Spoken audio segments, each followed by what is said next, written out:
Okay, just want to thank everyone for getting on the call. Um, so, just some housekeeping. These calls are just really light group discussions, nothing too heavy.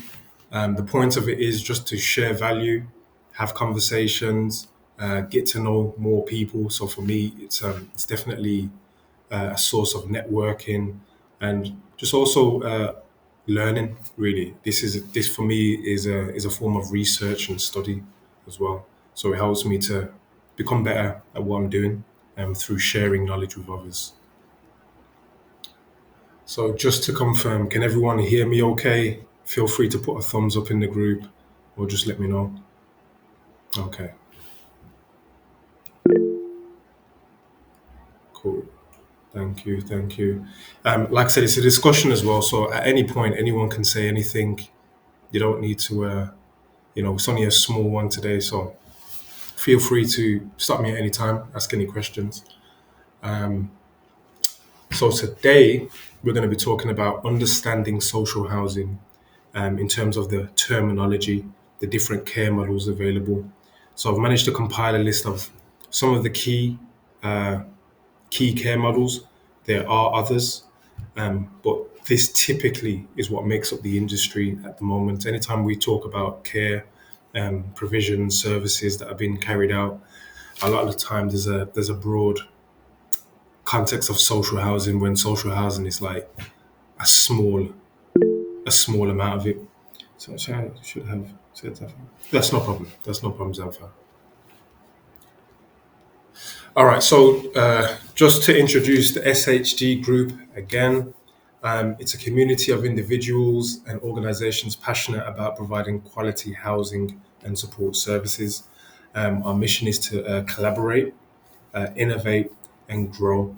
So we want to work with people within the group, whether it's just sharing information or sharing best practices about how to operate in the field.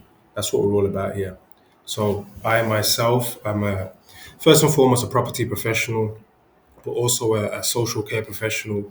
Not only do I provide property services to landlords and investors, I combine that with health and social care to deliver the actual provisions in those properties. So I myself have a large adult social care provision, and we provide just over 150 bed spaces within Birmingham City Council. I've also stepped into the regulated care for children. So I have a 16 to 21 provision in Wolverhampton, and we're working on a children's home in Tamworth at the moment. So slow and steady steps, and the goal for me is to make sure that I'm always providing above average care for anyone that comes into any of my services.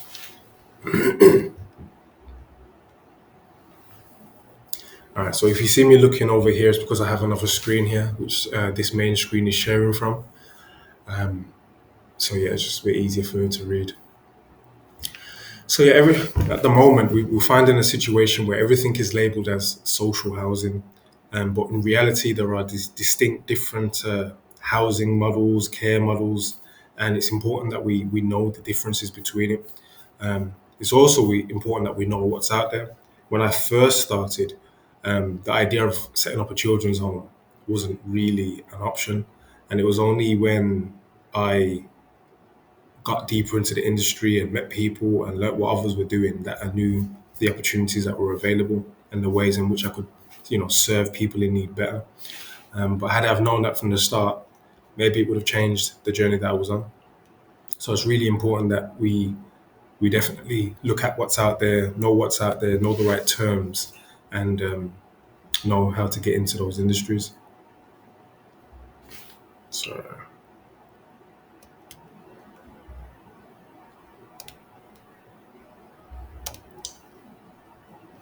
okay.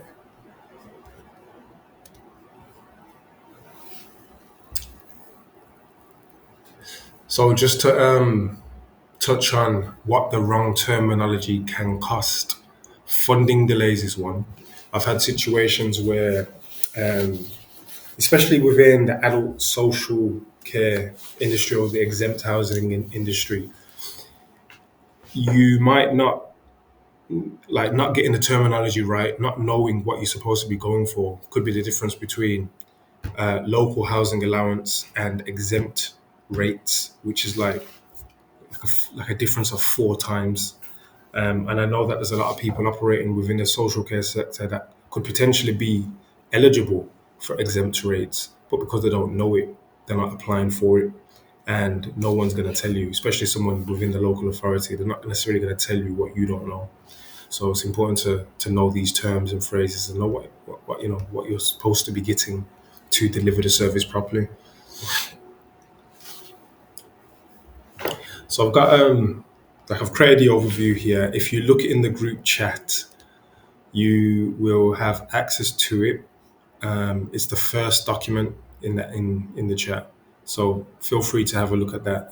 You can basically follow exactly what I'm doing here, and I've also put it in the SHG group as well. Yeah, it might help you to follow a little bit better.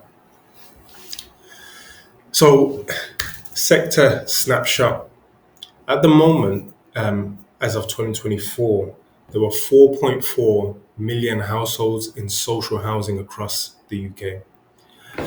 And it's very important to understand the terminology around social housing. Social housing is essentially just any form of affordable housing where the rents are lowered to the point that it's accessible for people which otherwise would struggle to find affordable accommodation. There are also 650,000 bed spaces for supported or temporary accommodation, which includes exempt accommodation. These are estimates. Potentially, it could be higher. Exempt accommodation being, for example, like the exempt accommodation we have in Birmingham, where there is something in the region of or over 24,000 bed spaces alone just in Birmingham, and that's a sector that I operate in quite heavily, and that's where I made my entrance into supported accommodation as a whole. So misused terminology can lead to funding confusion, especially when it comes to mortgages and lending. If they are not happy that you fall within a certain type of box, it can mean that you won't get a remortgage, you won't get lending, and it can in fact null and void your current mortgage. So it's very important that we know, the services that we're offering and make sure it falls within their remit, and because there's some things that they will support and there's some things that they won't.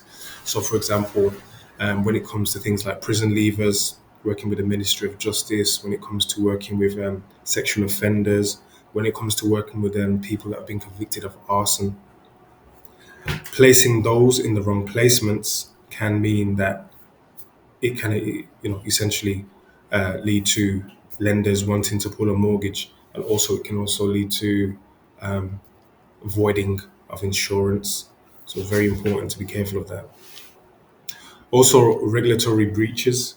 So CQC, Ofsted, council enforcement. There are times when you can have a client in a property that should be regulated, but has somehow fallen through the cracks and now is in a situation where a vulnerable person is in the wrong place, receiving the wrong type of care, and it breaches regulation. So it could be, for example, it could even just be a standard adult in a home, in a home for vulnerable adults, but they need medical attention. They might need help washing, bathing. They might need help taking medicine. If someone in a support exempt accommodation was to do any of those things, really they would need to be CQC registered because they're helping someone to live a normal daily lifestyle. That person wouldn't be able to live independently without those touches. So them offering that without CQC regulation is a regulatory breach. But in some cases, it could be that someone wants to do a goodwill gesture and feels that they're just helping someone, and someone needs just a little support to live independently, and they're actually breaching regulation and leaving themselves open to some serious liability there. So we've touched on the financial risk, incorrect mortgage products, and insurance issues, which I have seen and have also helped people to overcome. Can I just confirm everyone can hear me okay and this information is valuable? Thank you, thank you. All right, so I always plan sessions for an hour, but it is just a 45-minute session. I plan them in this way just to make sure that I actually have enough content and I give enough value in these sessions. And I want to remind you that I actually record every session and they go up on YouTube within 24 hours. So you can watch this back. You know, always feel free to take notes, but you can always watch this back. And please, it really helps our our group to grow when you share these things, you let people know, and if you get value from it, please share the links to the video. So I've picked out the top 10 common models, and I've tried to offer some stats around it. Please don't take these stats for gospel. I have taken them from credible sources, but things go up and go down. But it will be generally a decent ballpark of where things are, and just to give you an idea, more than anything, you know, with anything I'm saying, I would always encourage people to go away and do their own research, and ask more questions. Feel free to put it in the group, and ask questions. The group has over 400 people in there, and heading its way to 500. So anything that we discuss, there is someone in that space that is a professional on it. So it's very important that we utilize these resources. Sorry, one second.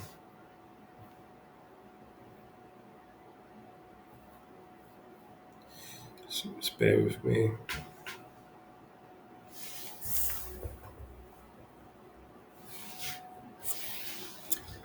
All right, so social housing. So the actual definition of social housing is a long-term, affordable housing for people in need, typically managed by a registered provider. A registered provider would be a housing association such as Optima, Trident, Midlands Heart, Birmingham City Council themselves. Yeah, something of that nature. It could also be a private landlord that has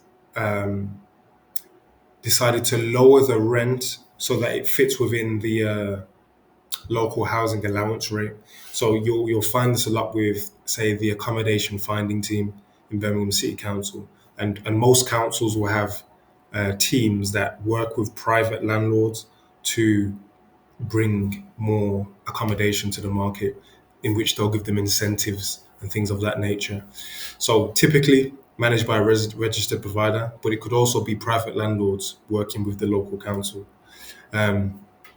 Rents are set to affordable levels, often 30 to 40% lower than market rents. This is what makes it hard, because unless it's like managed by a big provider that has purpose-built properties and they can afford to take those hits, I guess this is one of the reasons why the market is suffering right now, where there's so many people looking for properties and there's a housing crisis, because to build properties at a price point that allows it to be 30 to 40% lower than market rent is asking, someone to leave money on the table. So, it's gonna, the supply just cannot meet the demand. So statistically, we have 4.4 million properties that are under this service at the moment, with weekly rents outside London around 110. This, I believe, has increased recently, though. But would it break the £1,000 a month? Probably not on standard LHA rates, and it would require a top up in most cases. And that top up would most likely have to come directly from the pockets of the person that is renting the property, which can put people in a difficult situation.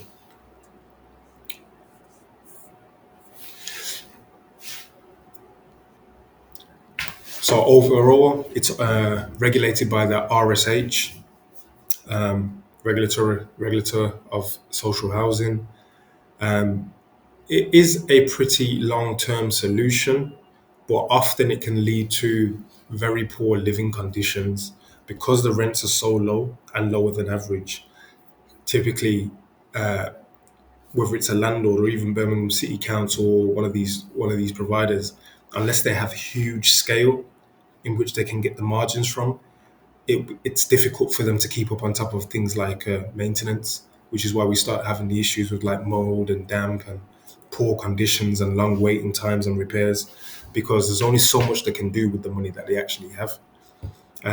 Especially for like a private landlord, you might have a private landlord that's barely making 10%, 20%, 30% margin, and then a boiler breaks, and that landlord may not necessarily have the savings to repair that in real time. So this is one of the issues caused by affordable housing and these lower rents. Yes, it's good overall, but it can lead to substandard conditions because the margins are not necessarily there to actually do the repairs in reasonable times.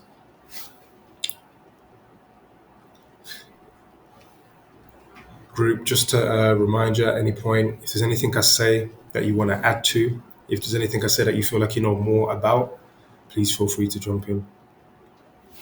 So, supported accommodation is more so the sector that I operate in mainly. So, this is housing. Sorry, I'm just trying to make sure I get some content as I'm taking these videos as well. Right, so supported accommodation is housing with support services, very low level. So, for example, I'm the director of Crossroads Housing and Support, and we do 1 to 2 hours of support per week. That's one-to-one support, and the goal is to help people to move forward in life, whether it's back into work, back into education, or independent accommodation. That's the work that we do. So that might be on site, or it might be visiting support services, a lot of signposting and helping people. But there's different levels of supported accommodation. So even within this term, this could be adult support accommodation, where we're talking about adults that are generally quite functional but just need a bit of help to move forward. It could be supported accommodation for young people, so care leavers, which is typically 16 to 18, those that are moving onto independence in life and just need a bit of help. I think we speak specifically about that a little bit further on down the line. But even the term supported accommodation breaks down into a few different subcategories. So they estimate just over 200,000 bed spaces in England alone, and the monthly rent ranges from 4 to 700 with additional charges for support. I'd probably challenge that one, because if we are talking about exempt accommodation and we are talking about exempt LHA, exempt housing benefit, then we're probably looking at more like £200 per week per person, 2 to 250 a week per person, and then there could be additional service charges for support. So yeah, funding is often covered by the LHA rate, any grants if necessary. We personally pair our work up with a CIC, so we can get additional funding for some of the support and care that we actually do deliver, such as regular sports day, fitness and health activities, cooking classes, things of that nature.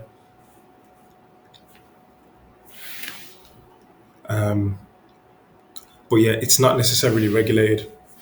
That level of care is not regulated because you're not supposed to be providing personal care. You're not necessarily working with children. No problem. It's a great question. You're not necessarily working with children, so it's not regulated, although it is heavily audited. Okay, so just a quick question. A CIC is a community interest company. To keep it simple, it's almost like something in between a limited company and a charity. So it's easier if you start thinking about it more like a charity, where it's a not for profit company. To get funding and grants, typically, ideally, you'd be a full charity. If not a charity, the next best thing would be a CIC, a community interest company. It's a bit more relaxed than a charity, but still is there for the good of the community. Unlike a limited company, you can't just pull money out and use it however you want and take it out and invest in other places. There has to be an audit trail, and it has to be seen that any profits are reinvested into the company, and money's really tracked and spent on the good of the community. Not to say you can't take a wage from it, not to say it can't be personally beneficial, but generally, the idea of a CIC is to help others, and all money should be accounted for because they're taking into account the money that you are receiving is often from grants and donations or um, sections of the government that would be directly for helping others. Does that help? Thank you. All right. So let's look at supported living. So individuals live in self-contained or shared homes receiving care or support from a separate care provider, distinct from the landlord. So this is a bit of an interesting one, especially that definition there, because with supported living, they consider it a clash of interest for you to be the owner of the property and the care provider of the property. So a lot of the time, a property may be leased from a landlord, leased from a landlord and the landlord is separate from the business that actually provides the care. That's a little nuance that it's not necessarily important unless you're actually in the industry trying to operate, but just something to know. It is asked who owns the property, and they don't like it to be the same person. But for all intensive purposes, supported living is it could be almost like a HMO setting, or it could be an apartment. Or it could even just be like a three-bedroom house where two rooms are being shared by people that need it. And this is a little bit more hands-on now. Um, Stats say, and this is 2023, 150,000 people have some form of support, are in some form of supported accommodation and receive some form of supported living. Um, Regulator of this one is typically CQC, and that's if some sort of care, personal care, is delivered. The landlords themselves don't necessarily need to be regulated, so it could just be a house that meets the regulation, but the support provider will need to be regulated. Again, some of these terms are interchangeable. So supported accommodation could be used to describe children. Supported living typically talks to people that have higher needs. So we're talking about people that are maybe quite severely mentally or physically disabled, or enough to mean that they struggle to live an independent life and need some sort of help and monitoring to move forward. So average cost can vary. Um, Really, it depends on the type of care. It depends on the type of facility as well. Um, Domiciliary care could potentially fall within this as well. We're talking about it more so from the point of property and supported living, but domiciliary care could fall into a form of supported living where you're going into a property to deliver care, and most of the time, the payments for the service are for the care, not for the property. And that's where the clash comes in. So somebody could be receiving, between 50 and £350. Obviously, everything can always be more, but let's just say they're receiving £300 a week to come and give X amount of hours to this person that needs help with washing, eating, and taking medication. That care package does not necessarily pay for the rent. This is now where that clash comes in because essentially they don't want to see money for care being used for rent. So then at the same time, the person in the supported accommodation or in the supported living situation should be claiming separate housing benefit for that placement. So then you have the two funding streams going into the property, not not all interlapping or all, being bleeding into the other one. It's very important that that's kept quite separate. Yes, Nigat, please speak. No, hi, Michael. I just wanted to quickly ask, in supported accommodation, when you have children there, do they have an exempt for payments? So let's say, for example, I've got a supported accommodation, I've got two children in there. Do the obviously the council actually pay for the care and the rent as well, or is that separate? Will the rent be separate? How old are they? 16 to 18. So it's supported accommodation. Okay. So really, the rent should be factored into the care package. So typically, in the unit that we have, we might say the standard rate is £120 a night, or we might just say it's £100 a night, as if it was a hotel. £100 a night, and that covers the roof over their head, utilities, and all that kind of stuff there. And then we might say, but for every night, there might be on a 7 hour care package. So then we would say, well, we price our care at about £25 an hour. So then now that Yep. we get £125 a night, but it should really be factored into the care package as a whole. So you wouldn't then be able to go and claim housing benefit for the rooms. The reason why I asked the age is because after a certain age, um, they might still be eligible for supported accommodation. So I think in some cases it can even go up to 24 if you have units like that. But you can separate the care from the rent.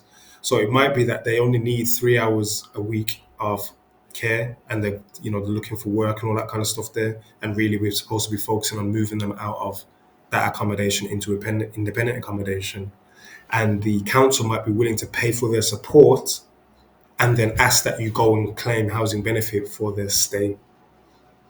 In that situation, it would be ideal to get exemption status on the property so you could at least claim the higher rate. Okay. So how does it work then? I'm just trying to understand this because I'm in the process of doing this. So how would this work? Let's just say, for example, so we've got a 16 to 18-year-old and they need care. So we are registered with Ofsted. So how would that care work? Because with Ofsted, you do have to be a member of staff needs to be at the premises. That is the whole point, isn't it? Yes. So how would you then claim for that?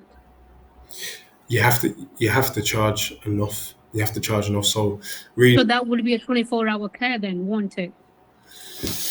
so one model of doing it is sleeping staff with floating support during the day. It doesn't necessarily have to be 24 unless it's like a category 5 in which this person really needs someone there, which is, I would say, a little bit higher. And if it was something like that, you could probably charge around about 2,000 a week per child. Yeah, per child. Okay. So That's good. yeah, it really is about just charging enough. So, for example, on the unit that we have, we charge 150 per night, and that includes all of the accommodation and 5 hours a week of support. That's not necessarily 24 hours. However, if the occupancy is high enough, we just have someone there 24 hours, and we just have to take the hit on that money ourselves. Oh wow. Okay. So are you sorry, I'm just asking this. Are you registered with Ofsted? Yeah, so for me, I work quite heavily through different collaborations. So I connected with an organization that was already Ofsted registered, and through my network and contacts, we helped them to grow. Basically, they were already established, they were already doing well, and we worked with them. So yes, the organization I collaborated with is Ofsted registered. All right. Okay. Yeah. Interesting. Thank you for that. Yeah, no problem. No problem. Has that sparked any other thoughts for anyone else? Does anybody have any questions around that? Oh, okay.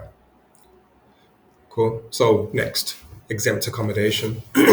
So exempt accommodation is specifically for adults adult being really anyone 18 plus that is considered to be vulnerable, but not high needs, not high needs. They are able to live independently, and they are not necessarily eligible for a higher level of support. So they don't need help to wash, bathe, eat. They can live, but they're considered to be at risk. So it could be as simple as someone suffering from stress, depression, and anxiety that prevents them from working. It could be someone that is actually long term unemployed. They're considered to be vulnerable because they now have a risk of financial deterioration.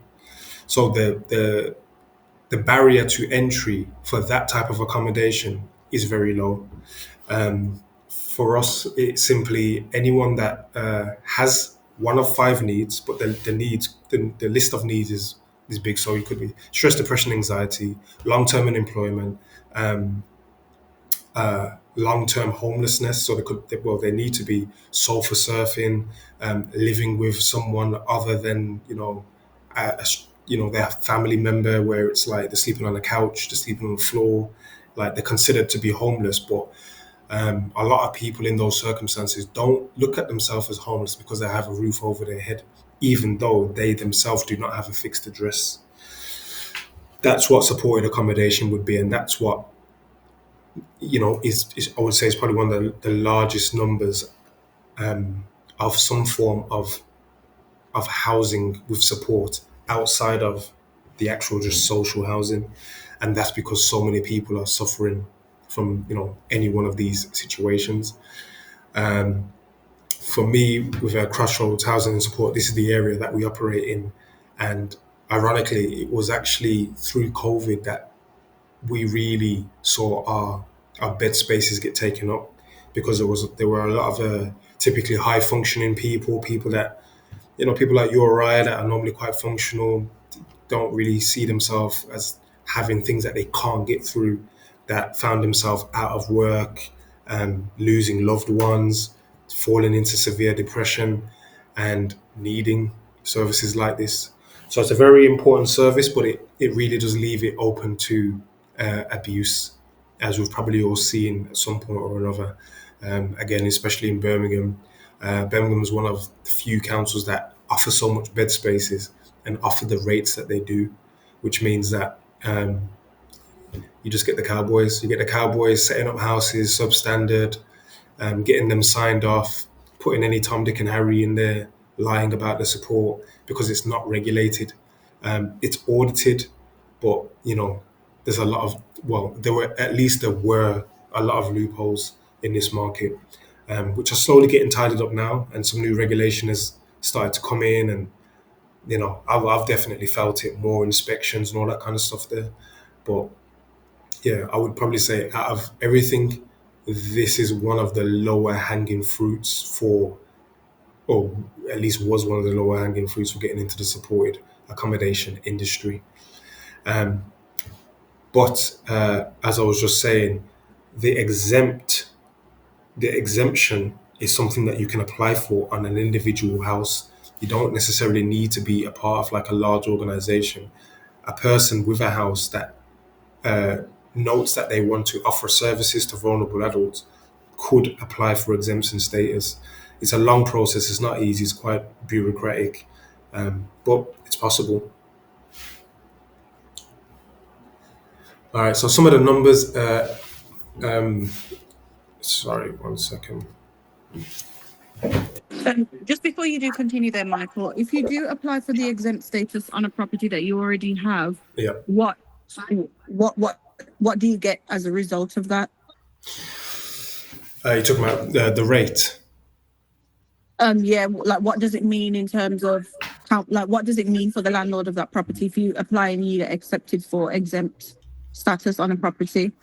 So exemption status really means that there's a marker put on the property noting that they recognize it as a property that is used for a service. That then allows you to claim, Look, sorry, yeah, that allows you to claim exemption under local housing allowance, provided that you provide that service, and you'll be asked maybe quarterly to provide proof that that service is being provided. I can only really speak from my angle. So my angle would be, I have a house and I want to house 3 or 4 people in that house. Typically, I would be getting, say, £78 a week just to house them with no support, but I'm going to offer support. So, with the support that I'm going to offer, just one sec.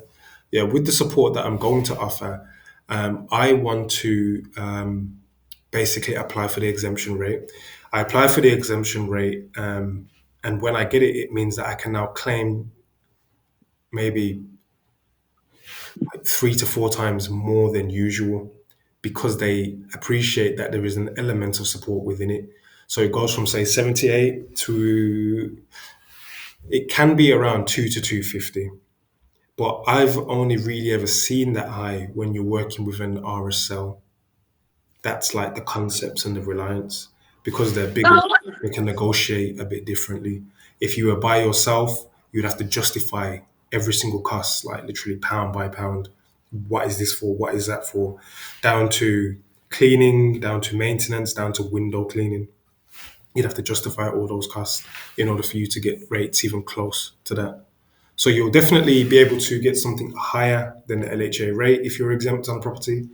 What it would be it's almost in a negotiation, but you just need to know what's everyone else getting and try and align your services as close as possible to that. Does that answer the question? Yeah, and when you say rate, that's obviously the rate that you get paid for obviously providing the service. Is that Yeah, to be clear? yeah. So within that, there would be an element of the actual just the rent, um, and there would be a small element in there for support. But typically, they actually want you to claim that as well as service charges. So we charge, well, it's actually going up now. It's going to be about like £19 per week as a contribution towards the gas, electric, and all these kind of things. Because the exemption charge really is supposed to cover like the bricks, the mortar, the roof, the physical things. It's not necessarily covering the usage in the property. So the council's not going to ever pay your bills, and it's not necessarily covering the support that is delivered. So even though most people will struggle to collect service charges of these clients, the council want to at least see that you have a rate for service charge and you're trying to get it, because really you're not supposed to be taking the support out of the exemption rate, which is just basically house rent from the council. This goes back to the first bit now when we was talking about them wanting to separate in supported living the landlord from the care provider, because it creates the same conflict of interest. Are you using what we're giving you for care to pay rent? And if you are you just paying yourself the rent that you're supposed to be using for care? Okay, yeah, that's clear. Thank you. Yeah. And I'm not sure if I missed at the beginning of the conversation, because I joined a bit late. Yeah. So, did we go over sort of getting the children or the adults, young adults, etc., on board? Have you mentioned, so getting those rates paid in the first place, do you have to be registered with maybe an RLA, sorry, and be registered with the council? Was that bit discussed, how you'd even qualify for the rates in the first place? Yeah. So that's all right. In order to qualify for those rates, you got two routes. One is you're applying for the exemption rate, where you basically go to your local council housing team and you can just ask them, do you have an application or a process I can follow to do this? It's not easy, because it's just, you're basically just trying to contact the council. So you're sending an email and you're waiting weeks and you're following it up, and they're taking long, because typically these people it's just small departments. Like we should never be fooled that there's like loads of people working very efficiently and ready to pick up this. It's not that. It's literally a few people in the department, and you're just waiting for them to read your email asking for the steps in making the application. So I would say that's what makes it long. Personally, the easiest thing to do is to work underneath an RSL.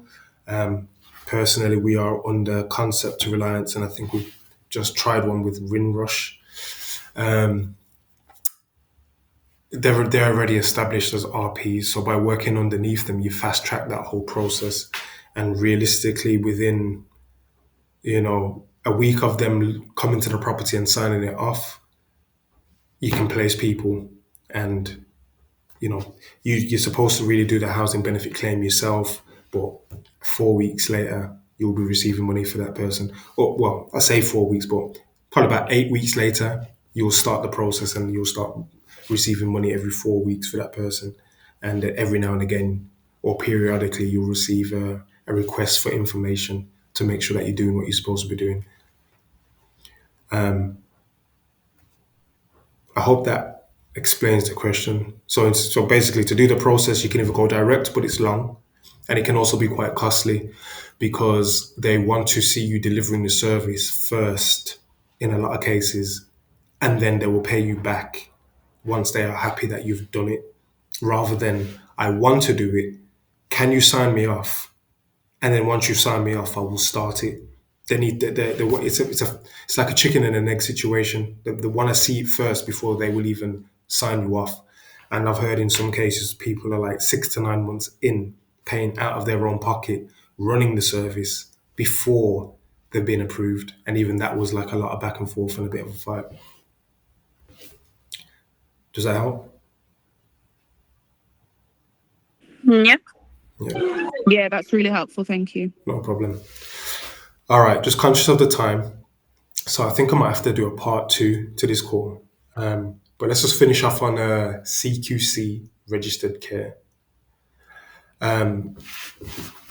So CQC registered care is something that I'm personally learning a little bit more about, and I definitely see it as an area that I personally would like to get into one day.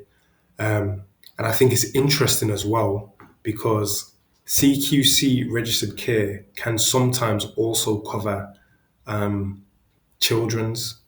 So it might be a situation where someone is CQC registered or a company is CQC registered, not Ofsted registered, but dealing with children, or they may be dual registered.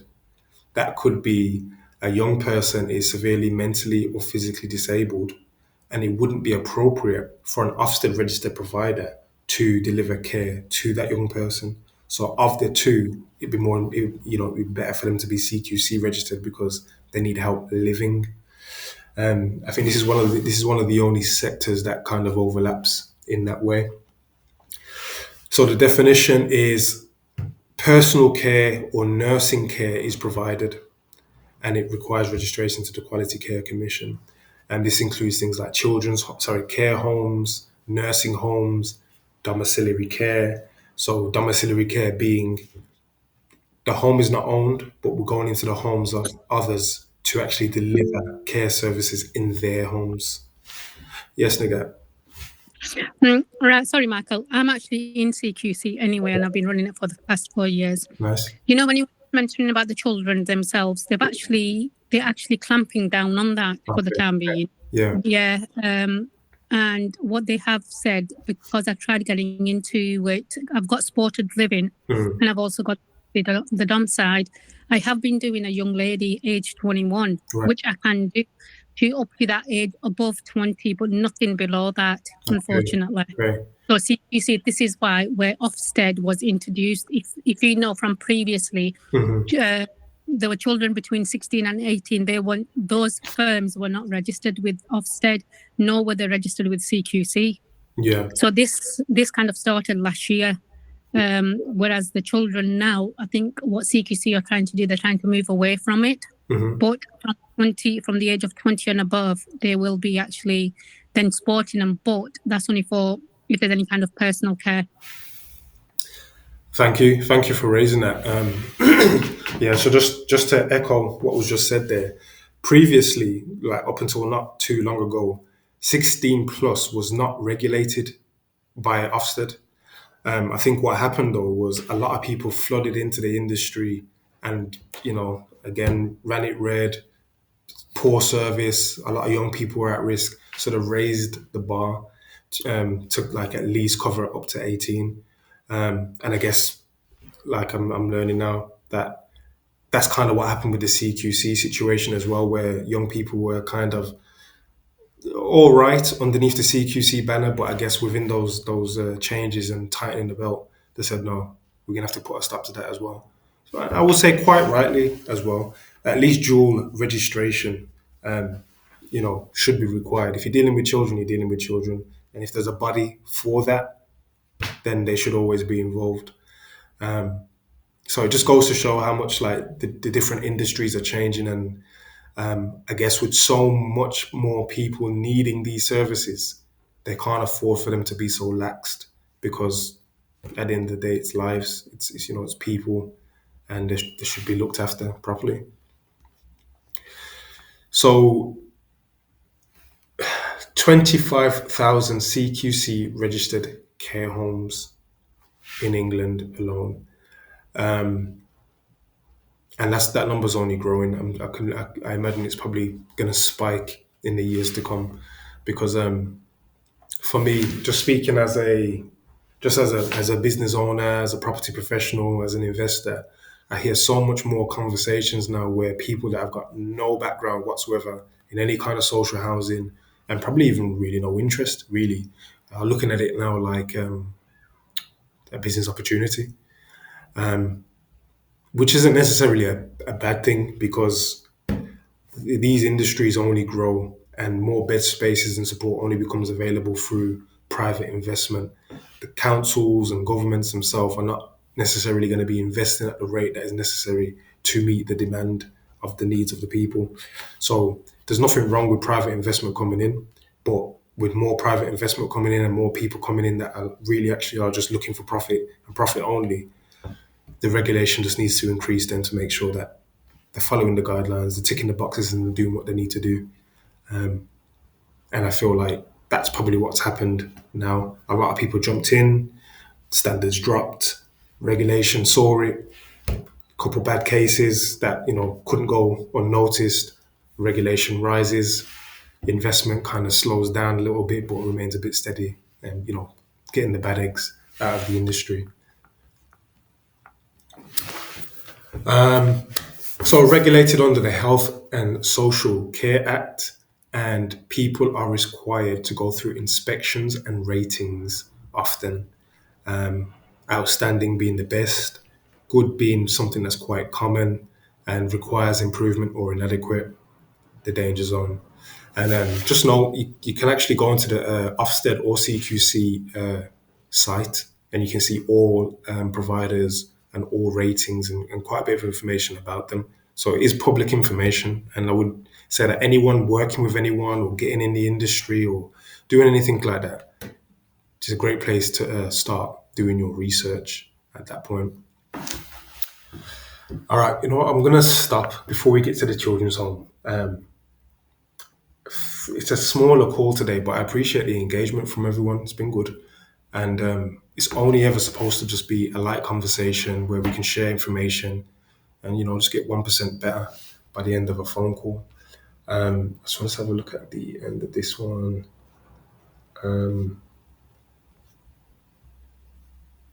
Yeah. Everyone has access to this document. I've put it in the SHG group, and I've also put it into this chat. So, please feel free to read it. And what we'll do is we'll just do a part 2 of this next month, because, there's a lot to take in, and I'm sure we'll probably end up going over previous stuff as we get through the next 5 things anyway. I'm here for another 5 minutes, or let's have a Q&A if anyone wants to talk about anything in particular. And I would also like to note 2 things. My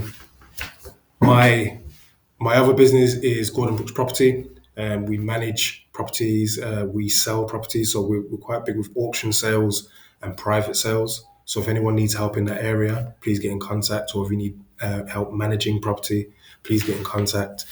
I also run regular networking events. I've put the link in the group, and that's the MXR networking. The next one is on the 29th of March, and that's at Bijou Lounge in Cornwall Road, Birmingham.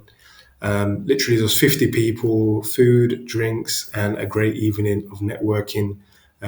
So I'd love to meet some of you in the group It's a great place to meet new business contacts, share value, and honestly, I've personally been in conversations where people have gone on to do hundreds of thousands of business together as a result of just being in that kind of environment and just finding the missing puzzle for their next steps. So I would definitely encourage anyone to get onto the MXR event. The links in the group. And yeah, thank you. Appreciate it.